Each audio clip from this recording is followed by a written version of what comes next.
आज रात crime Patrol Dastak में देखिए। नेहा प्लीज हमें तो बताओ क्या हुआ है स्कूल में। कुछ नहीं होगा, बस तू अपना मुंह मत खोलना।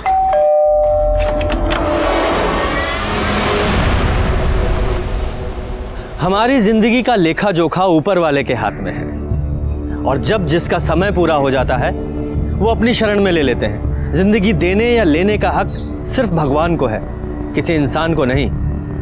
नमस्कार, मैं senior inspector Ranjeet Thakur, Crime Patrol Dastak में आपका स्वागत करता हूं। यह केस मेरे पास तब आया था जब मैं लखनऊ में पोस्टेड था। एक स्कूल प्रिंसिपल आशा शर्मा, जिनकी जलकर मौत हो गई थी। क्या यह सिर्फ एक हादसा था या हकीकत कुछ और ही थी?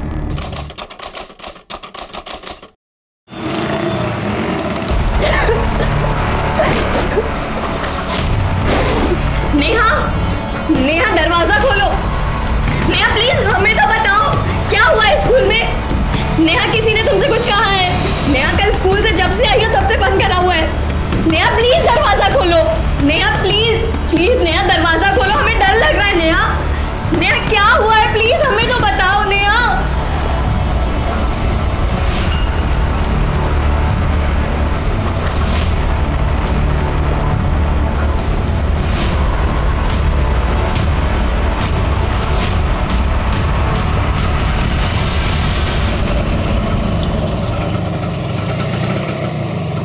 आशा मैडम, एक बार मेरी बात सुन लीजिए।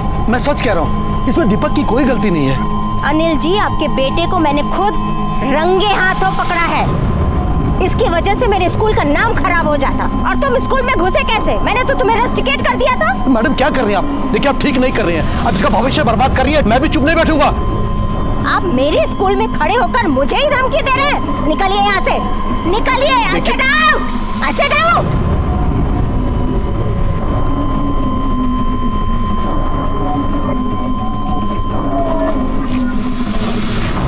पापा अब क्या होगा?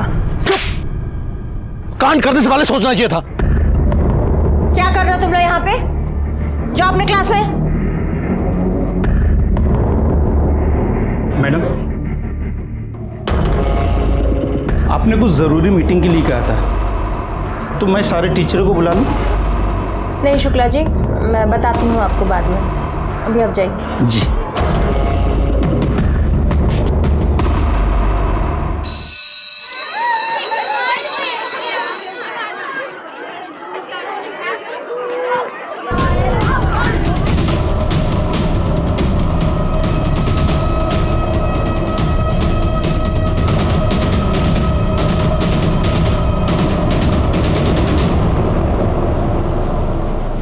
दरवाजा खोलो। नेहा प्लीज दरवाजा खोलो। नेहा तो दरवाजा क्यों नहीं खोल रही थी?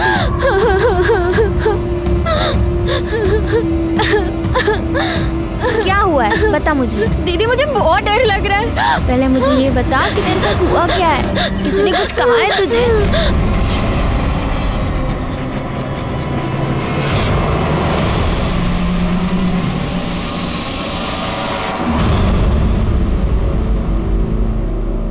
सिद्धार्थ, क्या कर रहे हो तुम? कुछ पूछ रही हूँ तुमसे, क्या कर रहे हो तुम इस समय? तुम्हारा दिमाग खराब है क्या? हाँ? रोज दुकान बंद करके घर चले आते हो दोपहर में? तो आखिर रखा क्या है उस छोटी सी दुकान में? हाँ? लोग मजाक उड़ाते हैं मेरा, आपको पता है। बोलते हैं माँ स्कूल के प्रिंसिपल है और बेटा दुकान चलाता है। तुमसे ज्यादा शर्म ना मुझे आती है सिद्धार्थ। पढ़ाई तो तुमसे हुई नहीं। 10th पास करने के बाद दुकान में नहीं बैठोगे तो क्या करोगे? और तो फिर क्यों नहीं आप मेरा वो शोरूम खुलवा के दे रही हैं? मैं कब से बोल रहा हूँ ना आपको, आप क्यों नहीं कर रही मेरे लिए? ऐसे पेड़ पे नहीं उगते हैं। पहले ये दुकान तो चला के दिखाओ, उसके बाद खोल दूंगी तुम्हारा शोरूम। सच तो ये है माँ कि आप मेरे लिए वो शोरूम खुलवाना ही नहीं चाहती। न जाने किसके लिए पैसा जमा कर रही हैं, और ये सिंदूर बिंदी किसके नाम के लिए लगा? सिद्धार्थ, तुम अपने काम पर ध्यान दो। आपसे कुछ बात करना ही बेकार है माँ, समझी आप? सिद्धार्थ, सिद्धार्थ,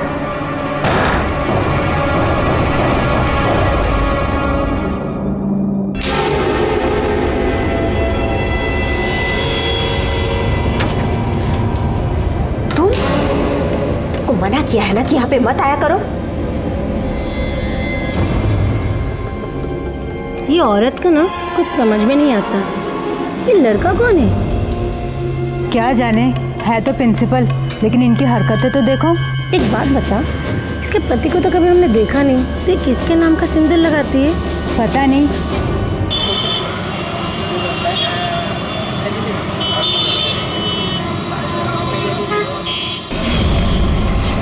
भैया ये ऐसे किनारे लगाइए तो।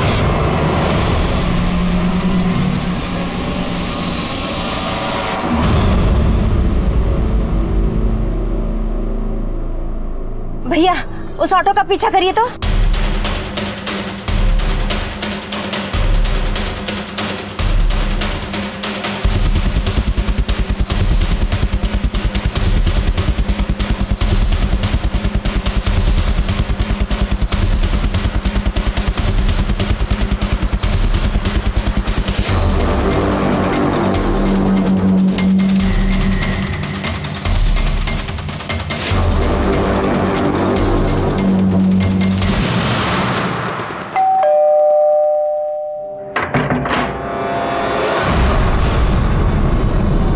आशा तुम?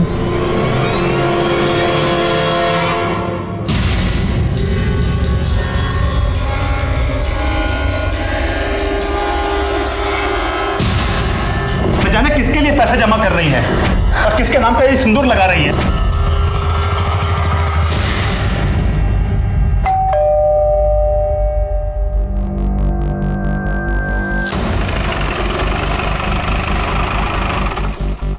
हटिए।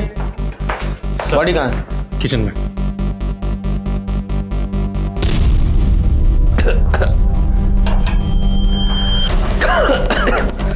सर बड़े ब्रूटल तरीके से मौत हुई है। सर इनका नाम आशा शर्मा था, स्कूल में प्रिंसिपल थी और सर इनकी एज कुछ 45-46 का राउंड होगी। सर हम यहाँ पर जब आए थे तब दरवाजा बाहर से लॉक था, फिर हमने ही खुलवाया।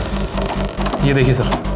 हाँ लेकिन ये तो सेल्फ लॉक है ना, हो सकता है कोई घर के अंदर पहले से ही हो, जलाने के बाद दरवाजा बंद करके भाग गया। माँ माँ माँ माँ माँ माँ भगवान। आप इनके बेटे हैं सिद्धार्थ? कहाँ थे आप? मैं सर अपनी शॉप पर था, मुझे मेरे पड़ोसी का फोन आया, तभी मैं भागता हुआ इधर आया। भगवान। पासवान, बॉडी को पोस्टमार्टम के लिए भेजो, फॉरेंसिक को बुलाओ और घर की अच्छे से जांच करो। सर।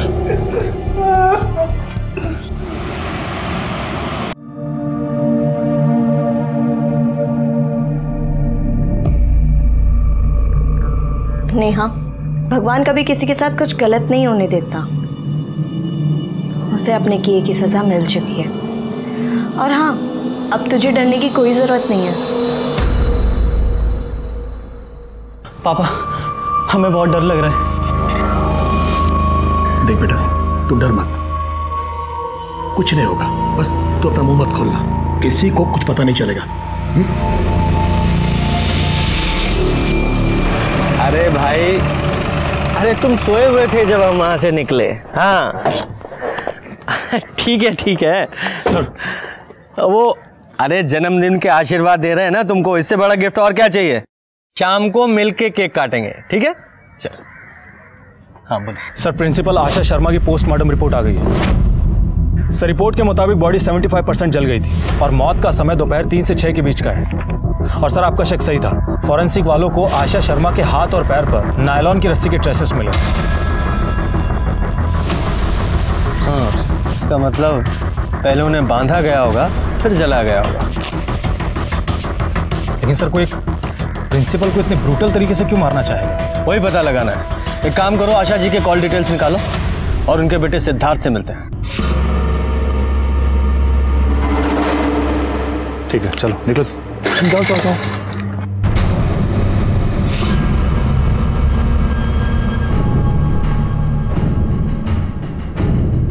सर आप लोग इस वक्त यहाँ पे? हमें तुमसे जरूरी बात करनी है। अंदर बैठ के बात करते हैं। तुम्हारी माँ किसी हादसे में नहीं मरी थी, उनका खून हुआ है। क्या? खून? सर लेकिन उनका खून कौन कर सकता है? ये तो तुम बताओगे ना। हम कैसे बताएंगे सर, हमको तो कुछ पता ही नहीं कि उनका खून भी हुआ था। अच्छा, उनकी किसी से कोई दुश्मनी थी या कोई लड़ाई हुई थी? सर माँ की कभी किसी के साथ कोई दुश्मनी नहीं थी।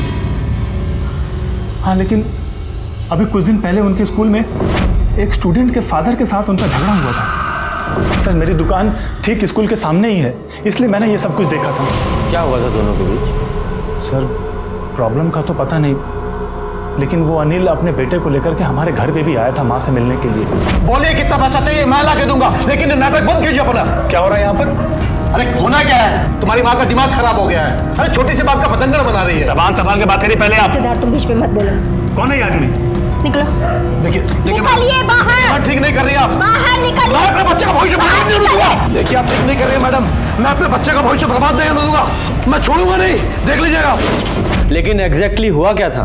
सर एग्जैक्ट प्रॉब्लम तो मुझे नहीं पता, लेकिन शायद वो माँ को रिश्वत देने की कोशिश कर रहा था और माँ ने वो पैसे लेने से मना कर दिया। फिर उसके बाद माँ ने हमें भी कुछ नहीं बताया। सर तुम ही ना बस अपना ख्याल नहीं रखती हो, देख क्या करना चाहिए ना, पता चला लिया। हाँ। पापा पापा वो पुलिस आई है। क्या? चल जा अंदर, जा जा, दरवाजा खोलो। जी अनिल जी से बात करनी है हमें, आपसे और आपके बेटे से आशा जी के बारे में बात करनी है।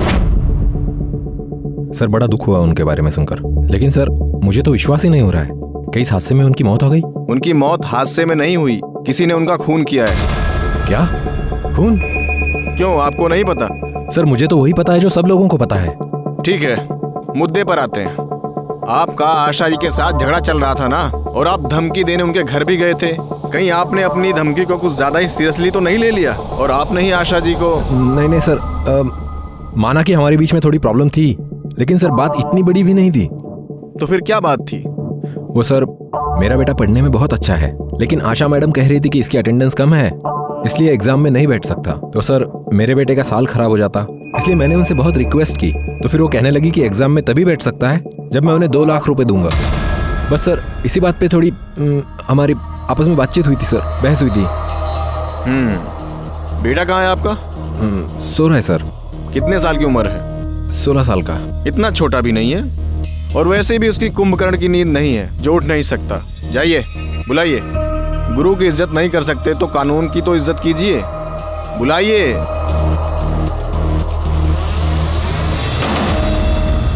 दीपक जी?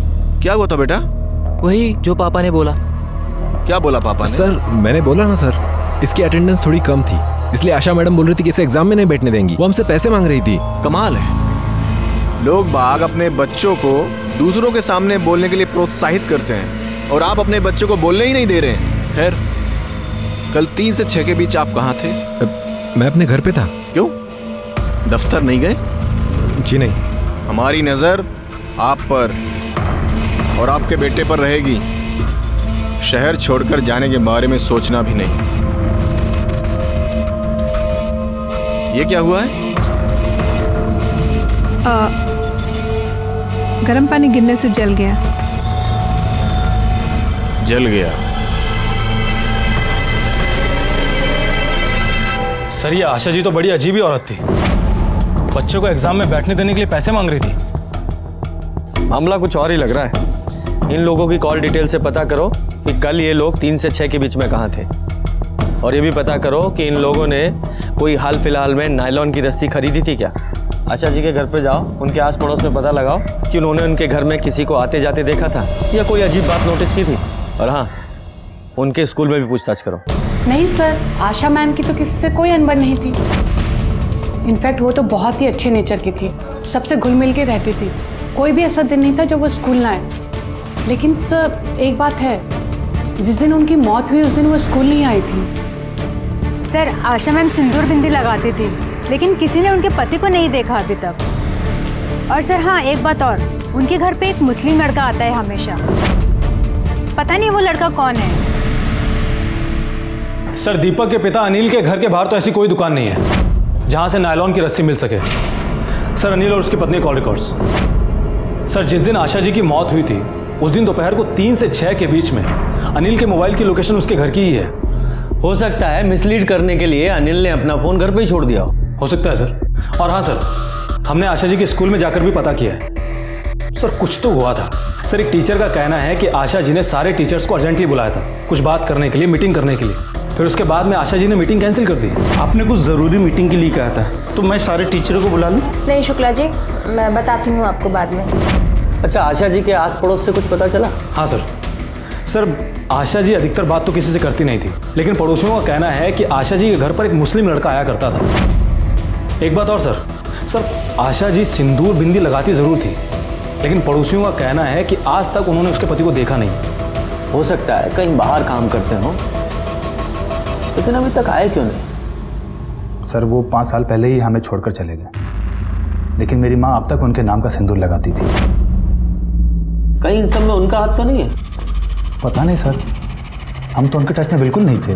हमें कुछ नहीं पता कि इसमें उनका हाथ है भी कि नहीं। कहाँ है वो अभी, कुछ पता? ये भी नहीं पता सर, और उन्हें ढूंढना इतना मुश्किल काम भी नहीं था। गवर्नमेंट जॉब में है, बिजली विभाग में है, लेकिन हमने कभी उनकी खबर लेने की कोशिश ही नहीं की। माँ ने ही कहा था कि जब वो खुद घर छोड़कर गए हैं तो उनके पीछे जाकर क्या फायदा। नाम क्या है उनका? मदन शर्मा। अच्छा, तुम्हारे घर एक मुस्लिम लड़का आता है, वो कौन है? वो मेरा छोटा भाई है सर, अनुराग। मुस्लिम लड़का अनुराग तुम्हारा भाई, क्या माजरा है ये? दरअसल अब उसका नाम असलम है, वो कन्वर्ट हो गया है। क्यों कन्वर्ट हो गया है? सर पुराने घर से जब हम लोग यहाँ पर शिफ्ट हुए थे तो उसके कुछ ही दिनों के बाद वो। अनुराग, ये क्या कर रहा है? ये सब क्या है अनुराग? क्या कर रहे हो? पूछ रही हो कुछ? मैं कन्वर्ट हो गया अम्मी। क्या? अम्मी? जानता था अम्मी आपको प्रॉब्लम होगी, लेकिन मैं ऐसी दोहरी जिंदगी नहीं जी सकता। अनुराग मेरी बात सुनो। अनुराग माँ एक मिनट, अनुराग देख मेरी बात सुन। उसके बाद वो चला गया, फिर कभी कभी वो घर पर आता था, और ये सब माँ को बिल्कुल ही पसंद नहीं था। और कौन कौन है घर में तुम्हारे? सिर्फ फैमिली में बचा ही कौन है? कहने को तो पापा हैं, अनुराग है, लेकिन कहाँ है सर वो? एक माँ थी, अब वो भी नहीं। हमें अनुराग का कमरा देखना है।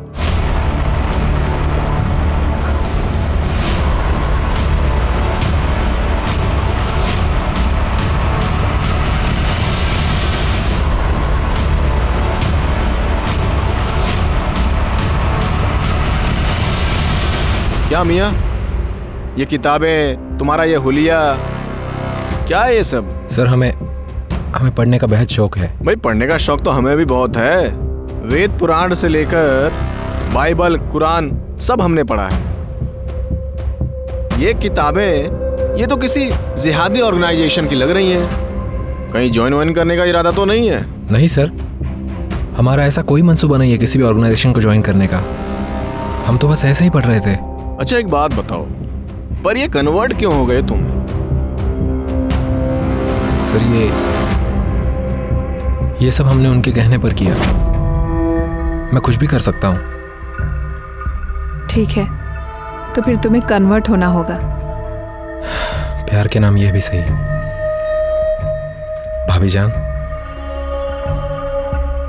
मैं मेरे नुसरत के लिए कुछ भी कर सकता हूँ। सर हम नुसरत से बेपनाह इश्क करते हैं। अच्छा, और तुम्हारा ये बेपनाह इश्क तुम्हारी माँ को मंजूर नहीं था, इसलिए तुमने उन्हें मार दिया?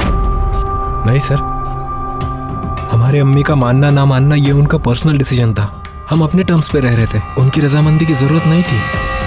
हम उनसे बीच बीच में मिलने जाते थे, उनकी मौत से एक दिन पहले भी गए थे, मगर अपनी अम्मी के दिल में अपने लिए प्यार नहीं जगा पाए। सर हाँ ठीक है अनुराग, असलम आप जा सकते हैं। जी सर, आशा जी के कॉल रिकॉर्ड्स और लोकेशन डिटेल्स भी आ गए हैं। सर जिस दिन आशा की मौत हुई थी उस दिन सुबह वो स्कूल नहीं गई थी, बल्कि उन्नाव गई थी, और उसके बाद फिर वापस घर पर आ गई थी। और सर मौत से 1-2 दिन पहले आशा जी ने गैस एजेंसी में फ़ोन किया था सिलेंडर के लिए, और मौत वाले दिन सुबह भी फ़ोन किया था। हाँ, उस दिन मैंने एक सील्ड सिलेंडर वहाँ देखा तो था। पता करो वो डिलीवरी बॉय कौन था जिसने सिलेंडर डिलीवर किया था, और ये भी पता करो कि आशा जी उन्नाव किस लिए गई थी। जी सर।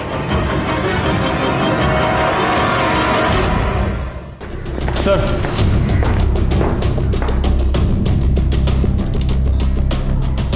सर इसने ही आशा शर्मा के घर पर गैस सिलेंडर डिलीवर किया था। नाम क्या है तुम्हारा? सोनू माझी है साहब। लेकिन साहब हम कुछ नहीं किए हैं साहब, हम इनको बताए हैं, हमको पता चला कि वो जल के मर गए हैं साहब। हम बाल बच्चे वाले आदमी साहब, हम कुछ नहीं। अरे ठीक है, हमें पता है तुमने कुछ नहीं किया, हमारी थोड़ी सी हेल्प चाहिए बस। 12 अप्रैल को जब तुमने आशा जी के यहाँ गैस सिलेंडर डिलीवर किया था, क्या इनमें से कोई वहां मौजूद था? नहीं साहब, ये नहीं थी, वो तो 25-30 साल की लड़की थी साहब। अच्छा, स्केच बनवा सकते हो? हाँ। अरे फोटो? हाँ नहीं साहब, इतना अच्छे से देखे तो नहीं थे, ठीक से याद नहीं आ रहा है, लेकिन अगर एक बार देख लेना सामने से तो झट से पहचान लेंगे। ठीक है, तुम जाओ, और हाँ जाने से पहले नाम नंबर लिखवा के जाना, जरूरत पड़ी तो दोबारा बुलाएंगे तुम्हें। साहब ये सब 10 दिन में हो जाएगा ना साहब? क्यों, अभी तो दशहरा भी नहीं है। रामलीला में पार्ट लिया है क्या तुमने? नहीं साहब, क्या है ना कि हमारा कंफर्म टिकट हुआ है दरभंगा का, हम छुट्टी में जा रहे हैं बिहार। सुनो, तुम भी जाओ। हाँ सर, ये आशा की फैमिली में तो सारे मेल्स ही हैं। उसके दोनों बेटे सिद्धार्थ और वो दूसरा अनुराग जो कन्वर्ट हुआ है, और आशा जी का पति मदन। फिर ये 25 से 30 साल वाली लड़की कौन हो सकती है? अनुराग बोल रहा था ना उसकी कोई गर्लफ्रेंड है। अनुराग और उसकी गर्लफ्रेंड को बुलाओ, हो सकता है आशा जी के मर्डर में उसी का कोई हाथ। नेहा चलो खाना खा लो। नहीं, मेरा मन नहीं है। मैंने बोला ना, अब कोई प्रॉब्लम नहीं है, प्रॉब्लम की जड़ खत्म हो चुकी है। चलो खाना खा। बोला ना मेरा मन नहीं है, जो हुआ बहुत गलत हुआ, मुझे नहीं खाना। नेहा। अनुराग। असलम। ठीक है, इनमें से आपकी गर्लफ्रेंड कौन है? जी ये नुसरत, हमारी गर्लफ्रेंड, और ये हमारी भाभी जान हिना। ठीक है, आप इधर रुकिए, आप दोनों अंदर चलिए, साहब ने बुलाया, आइए। सर आपने हमें नुसरत को बुलाया था? नहीं, बस वो हमको नुसरत से मिलना था और पूछना था कि जिस वक्त आशा जी के घर में आग लगी थी उस वक्त आप दोनों कहाँ पर थे? सर हम दोनों नुसरत के भाभी जान के घर पे थे, हिना शेख। ठीक है, आप नुसरत की डिटेल्स लिखवा दीजिएगा पर। ठीक है सर, चलिए। आप लोग शहर छोड़कर बाहर मत जाइएगा। सर आप लोग हमारी अम्मी की कत्ल के लिए हम पर शक कर रहे हैं? हम सिर्फ अपना काम कर रहे हैं, और एक कहावत तो आपने सुनी होगी कि कई बार घर के चिराग से ही घर में आग लग जाती है। जाइए। चलिए।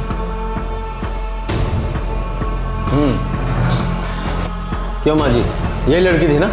हाँ साहब, कुछ कुछ तो वैसी ही थी। कुछ कुछ क्या मतलब है? ये थी या नहीं थी? अब क्या है ना साहब, ठीक से याद नहीं आ रहा है। ठीक है, जाओ तो। क्या है साहब कि ड्यूटी छोड़ के आना पड़ता है और बहुत खर्चा होता है साहब, तो भाड़ा वाड़ा मिल जाता तो बहुत मेहरबानी होती साहब। विजय,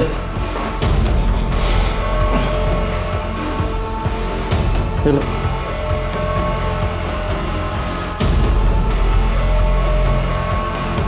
विजय, इस अनुराग और नुसरत पे नजर रखो और इन दोनों की कॉल डिटेल्स भी निकालो। जी सर। अरे सर क्या आप कंप्लेंट कर रहे हो सर? अरे इतना सा लड़का था सर, हमारी आंखों के सामने से हमारी बाइक लेकर के चला गया सर। नहीं सर, आप चलिए और हमारी बाइक दिलाइए सर। मैं नहीं जानता सर। क्या हो रहा है ये? क्यों शोर मचा रहे हो? सर इसकी बाइक चोरी हो गई है और पिछले कुछ दिनों से इस एरिया में काफी बाइक चोरी हुई हैं। हाँ तो कंप्लेंट तो लिखानी पड़ेगी ना। शांति से बैठो और पहले कंप्लेंट लिखाओ। Sorry sir. पासवान, सारे सिग्नल्स को अलर्ट करो और उनकी सीसीटीवी फुटेज भी चेक कराओ, और जितनी बाइक आज तक चोरी हुई हैं सबका आरटीओ से क्रॉस वेरिफिकेशन कराओ।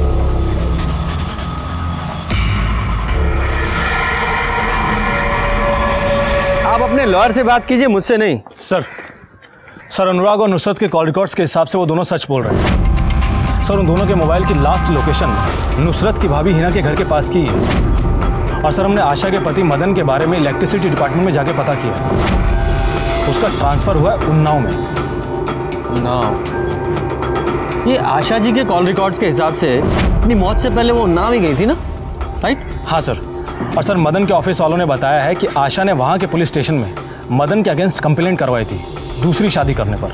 मदन ने दूसरी शादी की थी? और इसी वजह से मदन को जॉब से निकाल दिया था। पता किया किससे की उसने दूसरी शादी? हाँ सर।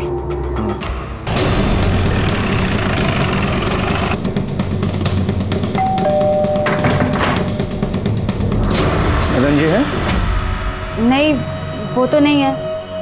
कहीं अंदर तो नहीं है? सर आप चाहे तो अंदर देख सकते हैं, वो नहीं है। कहाँ गए? पता नहीं। आप उनकी पत्नी हैं या ऐसे ही साथ में रह रही हैं? सर ये आप क्या कह रहे हैं? उनकी पत्नी आशा शर्मा ने उनके खिलाफ कंप्लेन लिखवाई थी। जी, मेरे सख्त नेचर की वजह से मैं अपना घर नहीं बचा पाई, लेकिन वजह तो ये थी ही नहीं मदन। वजह ये थी कि तुम इस औरत के लिए मुझे छोड़कर आ गए। ऐसा नहीं है, ऐसा नहीं है। ये बच्चा तुम्हारा है? कितने साल का? 6 साल का है। और 5 साल पहले तुमने मुझसे ये कहा कि तुम्हारा दम घुटता है उस घर में। ये क्यों नहीं कहा कि तुमने गिरहस्ती बसा ली है इस औरत के साथ, बच्चा पैदा कर लिया है? मैं पुलिस में कंप्लेन करूंगी, तुम्हारे ऑफिस जाऊंगी। ना तुम्हारा ये बच्चा जायज है और ना तुम्हारी ये बीवी। तुम्हारी ये पूरी शादी ही नाजायज है। इनके खिलाफ इंक्वायरी चल रही है। उस दिन के बाद से वो पता नहीं कहाँ चले गए हैं। मुझे लगता है कि उन्होंने मुझे भी छोड़ दिया है। पासवान, इस मदन की कॉल डिटेल्स निकालो, उसका नंबर ट्रेस करो और इस किरण पर नजर रखो। जी सर।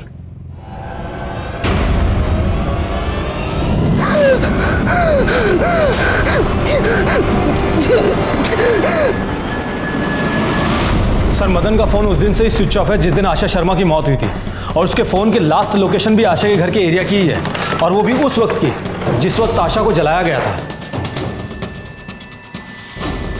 आशा जी ने मदन के खिलाफ कंप्लेन की थी, जिसकी वजह से इस मदन की नौकरी छूटने वाली है और दूसरी बीवी भी। कहीं ऐसा तो नहीं कि किरण और मदन दोनों ने मिलकर आशा जी को जला दिया हो? वो औरत जिसे उस सिलेंडर वाले ने आशा जी के घर पे देखा था, हो सकता है वो किरण ही हो। जब तुम्हारी जरूरत थी तो पहले शादी की, बच्चे पैदा किए, अपनी लाइफ को पूरा एंजॉय किया आपने, और अब इस उम्र में अपनी पहली पत्नी के होते हुए उसे धोखा देकर अपने से आधी उम्र की लड़की के साथ तुमने दूसरी शादी कर ली, और जब पहली बीवी ने कंप्लेन की तो मार डाला उसे। नहीं सर, मैंने नहीं मारा आशा को। आपकी कॉल डिटेल्स हैं हमारे पास। जिस समय और जिस दिन आशा जी का मर्डर हुआ, आपकी फोन की लोकेशन उन्हीं के घर के आसपास एक्टिव थी। जी, मैं गया था वहां पर।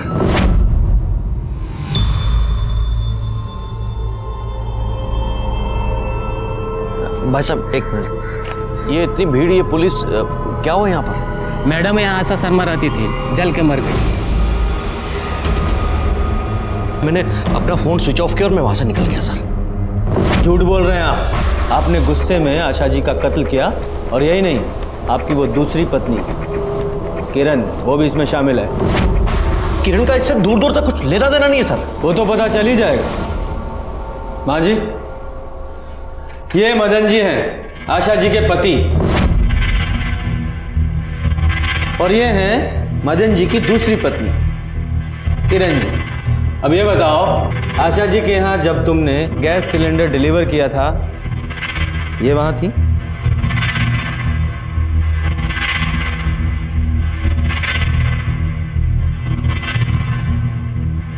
हाँ साहब, यही होगी साहब, क्योंकि जो दूसरे घर में आग लगाए उसे किसी दूसरे को आग में झोंकने में कितना वक्त लगेगा? हो ना हो यही होगी साहब। अरे होंगी क्या मतलब है? देखो, थी या नहीं थी, कंफर्म करो।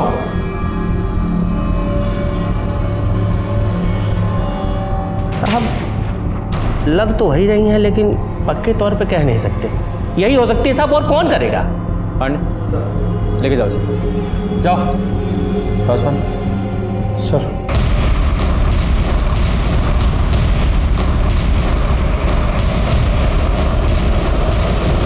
मदन ने चारबाग स्टेशन से ऑटो लिया था और उसी से वो आशा जी के घर पर गया था और उसी ऑटो से वो वापस भी आया था। ये बात तो कंफर्म हो चुकी थी।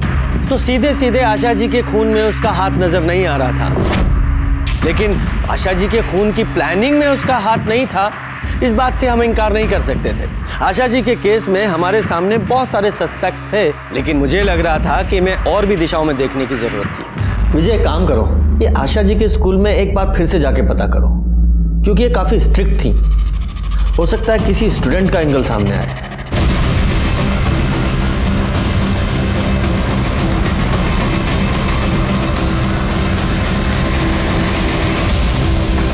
सर, स्कूल से 3 स्टूडेंट्स को निकाला गया था, नेहा, अनिकेत और दीपक को।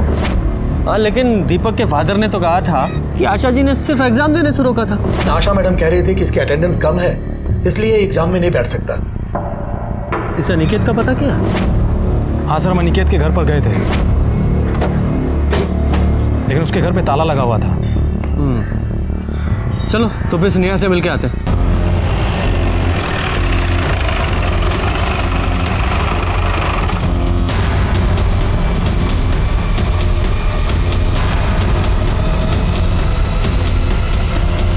क्या हुआ है?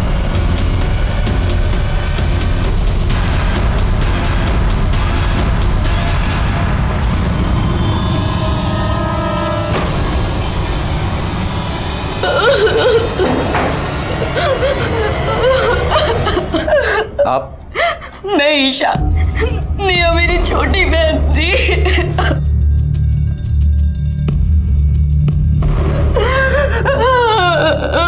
आप कहाँ थी जब ये सब कुछ हुआ? आज मैं ऑफिस से जल्दी आ गई और जैसे मैं घर में आई।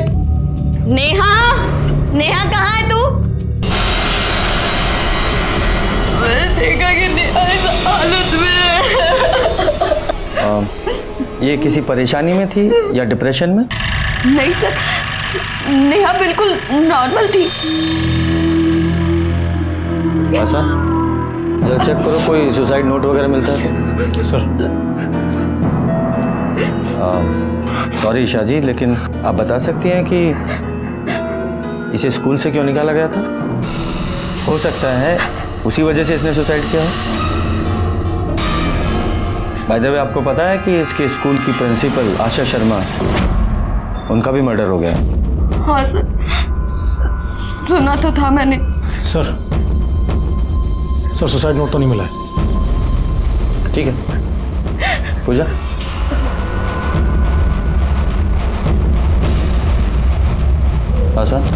बॉडी को पोस्टमार्टम के लिए भेजो और पता करो कि ये नेहा, दीपक और अनिकेत, इनमें कोई कनेक्शन है क्या? सर नेहा की पोस्टमार्टम रिपोर्ट आ गई है। ठीक है, अंदर आओ। सर, बॉडी पर स्ट्रगल का कोई भी मार्क नहीं है और मौत फांसी लगने से ही हुई है। इसका मतलब ये सुसाइड ही था? Yes sir. और सर, हमने नेहा के कॉल रिकॉर्ड्स और लोकेशन डिटेल्स भी निकलवाए हैं। सर, नेहा ने आशा से कभी डायरेक्ट बात तो नहीं की थी, लेकिन वो अनिकेत के जरूर टच में थी और अनिकेत ने आशा के सेल पे फोन किया था और इस अनिकेत का फोन तभी से बंद है जब से उसे स्कूल से निकाला गया।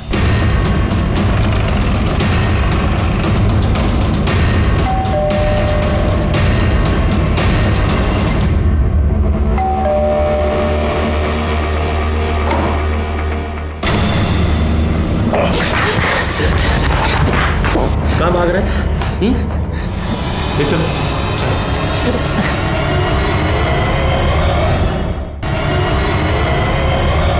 ये सब क्या है? गलती हो गई सर।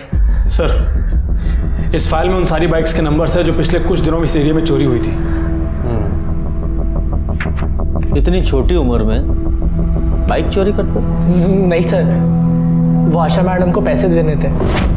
वो मेरी प्रिंसिपल है। प्रिंसिपल हैं? हाँ, उन्होंने ही मुझे कहा था 2 लाख रुपए लाने के लिए। मेरे पास तो इतने पैसे थे नहीं सर, इसलिए चोरी की हुई बाइक को बेचकर मुझे पैसे देने पड़े। पैसे क्यों मांगी थी उन्होंने? कुछ गलती हो गई थी सर, और मैम ने कहा कि अगर पैसे नहीं दिए तो स्कूल से एक्सपेल कर देंगी। तो पैसे देने तुम उन्हें ऊपर जाते थे? मतलब आशा जी का मर्डर हो गया है। क्या मर्डर? सर मुझे पता भी नहीं, मेरा फ़ोन बंद था और सिद्धार्थ भैया भी इतने दिनों से पैसे लेने आए, उन्होंने मुझे कुछ नहीं बताया। सिद्धार्थ? जी, मैडम का बेटा।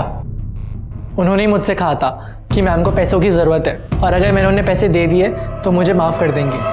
ये बाइक चुराने का आइडिया भी सिद्धार्थ भैया का ही था। क्या सर बकवास कर रहा है ये? सर ये झूठ बोल रहा है, मैंने इससे कोई पैसे वैसे नहीं लिए। क्या सबूत है तुम्हारे पास? अरे रिकॉर्डिंग है इसके पास में तुम्हारी, सुनो जरा रिकॉर्डिंग। हाँ सिद्धार्थ भैया, मैंने मेरे माँ से बात कर ली है, लेकिन तुम्हारी मैम मान ही नहीं रही है। उनको 2 लाख रुपया किसी भी हालत में चाहिए। लेकिन इतने पैसे मेरे पास नहीं है। एक काम कर, बाइक चोरी कर और उन्हें बेच। सर हम मानते हैं कि हमने इससे पैसे मांगे थे, वो दरअसल हम अपने उस छोटे से दुकान से खुश नहीं थे, हम कुछ बड़ा करना चाहते थे सर, इसीलिए हमने इससे पैसे लिए थे। तुमने ही तो अपनी माँ को नहीं मारा? नहीं नहीं सर, अरे ये क्या कर रहे हैं आप? हमने अपनी माँ को नहीं मारा है सर, वो तो हम बस इसकी मजबूरी का फायदा उठा रहे थे और कुछ नहीं। मजबूरी? क्या मजबूरी थी तुम्हारी?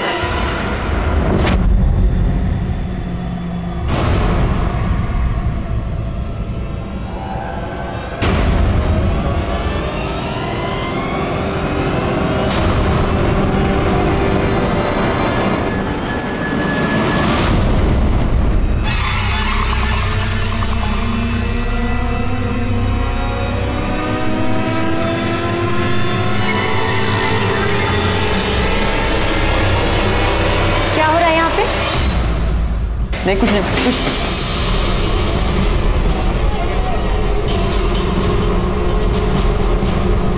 ये सब करने आते हो तुम लोग स्कूल में? हाँ? डिस्गस्टिंग। और नेहा तुम पढ़ाई में तो तुम्हारा मन लगता नहीं है, यही सब करने आती हो तुम ना? तुम खुद अपना वीडियो बनवा रही थी? I am so sorry ma'am, मुझे नहीं पता था ये वीडियो बना रहा होगा। लेकिन तुम्हें ये तो पता था कि तुम क्या कर रही हो, और वो भी स्कूल में? मैं तुम तीनों को एक्सपेल कर दूंगी। सर मैंने आपसे कहा ना सर, मैंने आशा जी को नहीं मारा सर। सर मैं डर जरूर गया था, इसीलिए तो मैं बार बार आशा मैडम से रिक्वेस्ट कर रहा था। वो मोबाइल कहाँ है जिससे आपके बेटे ने वो वीडियो बनाई थी? सर आशा मैडम ने वो मोबाइल लॉकर में रख दिया था, तो मैंने पीयून को पैसे खिलाकर उसे निकलवाया, वरना मेरा बेटा फंस जाता सर। लाइए मोबाइल लीजिए वो। लेकिन सर मैंने वो वीडियो डिलीट कर दिया उसमें से। उस डिलीट वीडियो को कैसे रिकवर करना है हमें अच्छी तरह से पता है। लाइए मोबाइल दीजिए।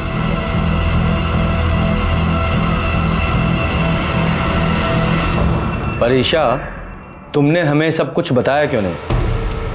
क्या बताती सर कि आशा मैम की वजह से मेरी बहन ने अपनी जान दे दी।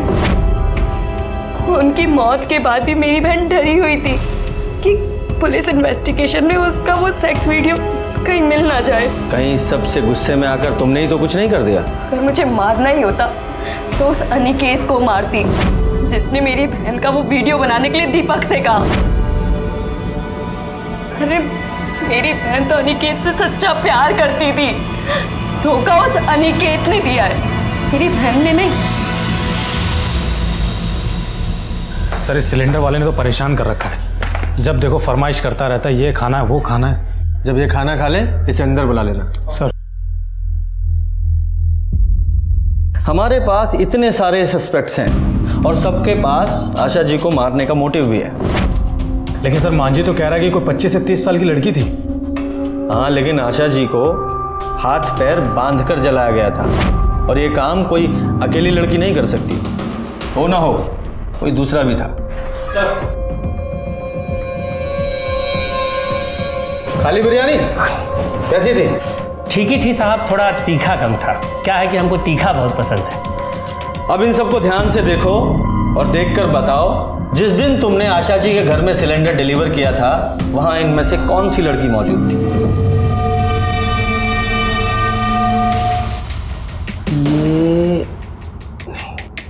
ये नहीं थी साहब।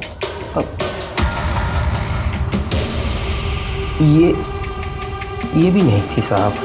क्या है ना साहब कि अब इतना सारा फोटो देखकर हमारा दिमाग ही काम नहीं कर रहा है। निकलो निकलो यहां से, जाओ। मजाक लगा रखा है तुमने यहाँ? पुलिस इंक्वायरी चल रही है। हाँ ना, तुम्हारी हाँ ना के चक्कर में किसी की जिंदगी बर्बाद हो सकती है। दरभंगा का टिकट है ना तुम्हारा? चलो सीधे जाके गाड़ी में बैठ जाओ, निकलो। चलो जाओ जाओ। विजय, इतना तो पक्का है कि जिस दिन आशा जी का मर्डर हुआ उनके घर में एक औरत मौजूद थी। एक काम करो, मर्डर वाले दिन के 3 से 6 के बीच की उनके घर के आसपास जितनी भी औरतों के मोबाइल एक्टिव थे सबकी लिस्ट निकालो। सबकी? हाँ, थोड़ा मुश्किल है लेकिन हमारे पास कोई ऑप्शन नहीं है।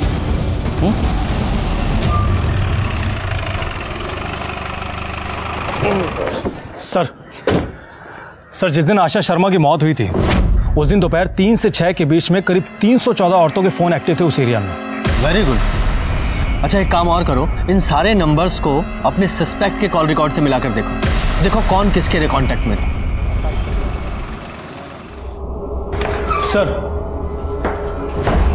सर पता चल गया है। उन 314 औरतों में से एक के कांटेक्ट में कोई है जिसके पास आशा जी के दूसरे नंबर से कॉल्स आ रहे थे। सर, हमने पता किया है, वो नंबर तो आशा जी यूज ही नहीं करती थी और ना ही वो नंबर उन्होंने खरीदा था। सर, आशा जी के मर्डर वाले दिन वो नंबर आधे घंटे के लिए आशा जी घर के पास में एक्टिव था। लेकिन हाँ सर, आशा जी के असली मोबाइल की लोकेशन उनके घर की ही थी। इसका मतलब आशा जी के नाम पर किसने एक और सिम खरीदा।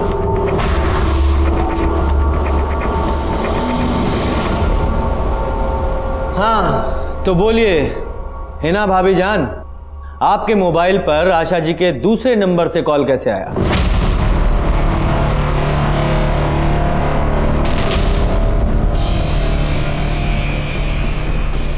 बोलिए।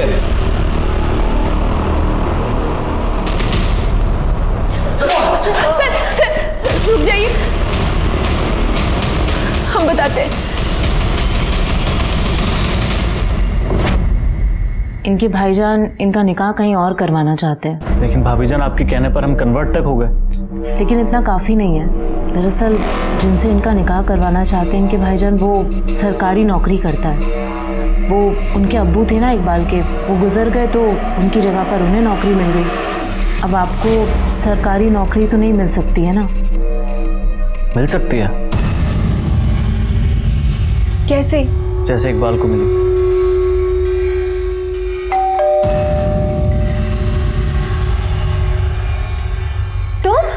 अम्मी, हमें आपसे कुछ बात करनी है।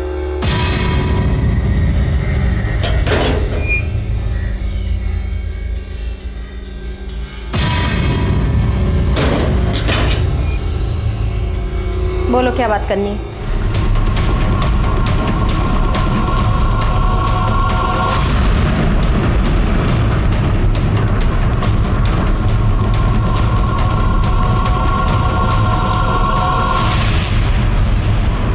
मेरी क्वालिफिकेशन अच्छी है, मुझे उनके नाम पर अच्छी नौकरी मिल जाती। मुझे बस उनकी सरकारी नौकरी चाहिए थी सर। मेरी अम्मी से कोई दुश्मनी नहीं थी।